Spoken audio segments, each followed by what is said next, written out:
Halo semua, jumpa lagi dengan saya Depri Saipullah. Bravo Indonesia.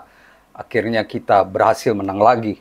Setelah kalah telak lawan Australia, kita berhasil mengobati luka dengan kemenangan 1-0 atas Bahrain.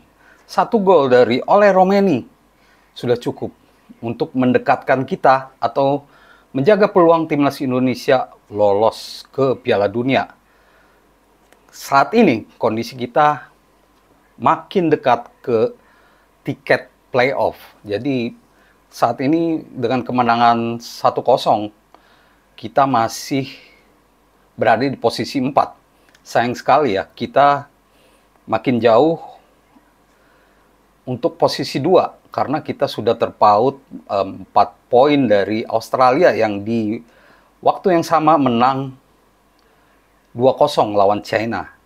Tapi zona playoff semakin dekat kita genggam.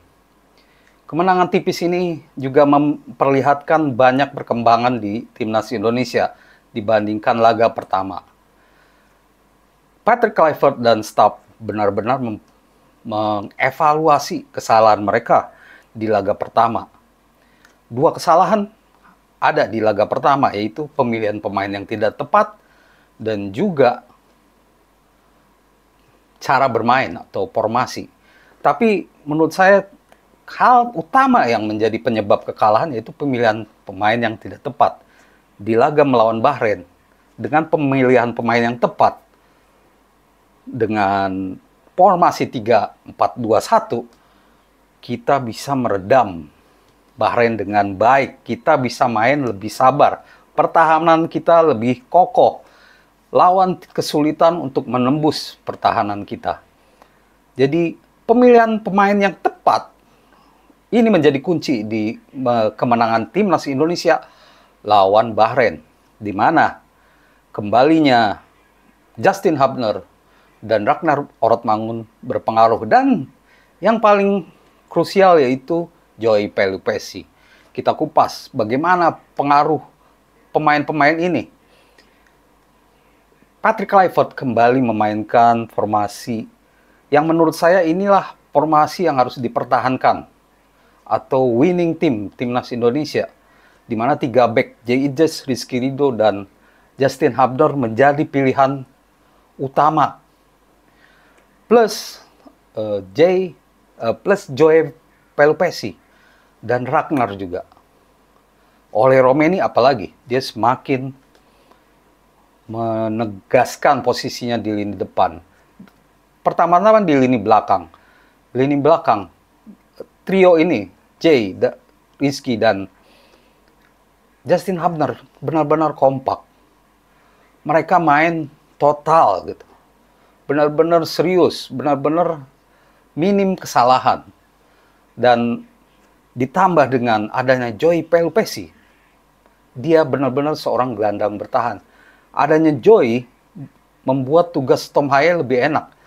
Di sini, Tom Haye bisa lebih bebas untuk bergerak atau melepaskan umpan-umpan serangan, tidak fokus bertahan karena di lini tengah sudah disaring oleh Joey Pelupessy, pemain FC Lommel yang dari awal, dari pertandingan awal, dari sebelumnya saya sudah bilang bahwa pemain ini harus dimainkan. Jadi kesalahan Patrick Kluivert yang utama dan staf adalah pemilihan pemain, dan ini sekarang semuanya dibayar tuntas dengan kemenangan 1-0. Harusnya Indonesia malah bisa menang lebih dari 1-0 karena banyak sekali peluang emas ya. Seperti saat kerjasama Ragnar Marcelino di babak kedua, yang harusnya Marcelino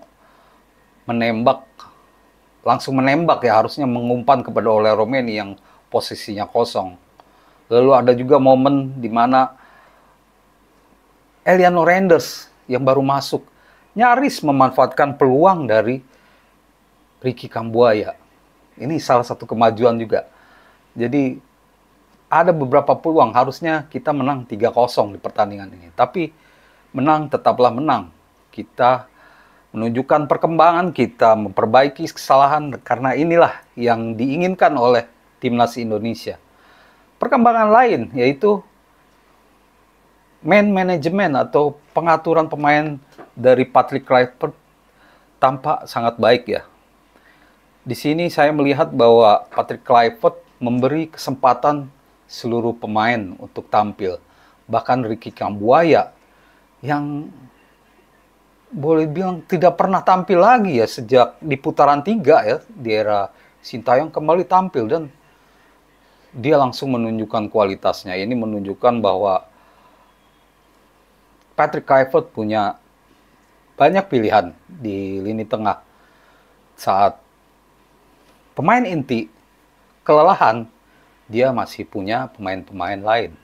Dan itu harus dibangun dari awal, harus diberi menit bermain agar mereka bisa panas gitu ya.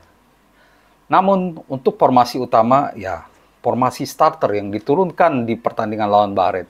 Menurut saya ini tidak perlu otak-atik lagi karena inilah yang terbaik. Sudah memberi bukti. Dan kalau ada back-back baru datang, ada juga Max Hilgers. Menurut saya Max Hilgers belakangan ini dikecam, kerap cedera dan kerap dianggap tidak serius. Menurut saya lebih baik jadi cadangan karena sudah terbukti bagaimana kontribusinya. Sedangkan pemain-pemain ini benar-benar memberi bukti bagaimana harusnya timnas Indonesia menang. Kita lihat benar-benar total. Bahrain tidak mendapatkan kesempatan sedikit pun untuk mencetak gol, walaupun ada peluang ya. Tapi untung saja kesigapan Rizky Ridho sangat baik. Jadi kita senang walaupun menang tipis, kita banyak perkembangan dan ini jadi modal untuk laga selanjutnya. Karena kemungkinan kita akan menghadapi lawan-lawan di seperti Irak, Oman, Qatar. Masih belum selesai, masih ada 2 pertandingan lagi. Tapi kita kemungkinan bertemu tim-tim tersebut di playoff ya. Kalau menunggu berharap posisi 2 cukup berat. Kita berharap Australia kalah di 2 laga terakhir ya, tapi mereka hanya butuh 2 poin lagi untuk menyegel posisi 2. Arab Saudi juga berada di posisi 3 dan kita berpeluang untuk kalau posisi 3 masih ada peluang. Saat ini kita cuman beda 1 poin dengan Arab Saudi karena Arab Saudi 0-0 lawan Jepang di laga lain. Demikian teman-teman ulasan singkat saya soal kemenangan timnas Indonesia. Semoga ini menjadi awal yang bagus karena kita harus menatap ke depan untuk bisa lolos ke Piala Dunia. Terima kasih atas perhatiannya dan salam olahraga.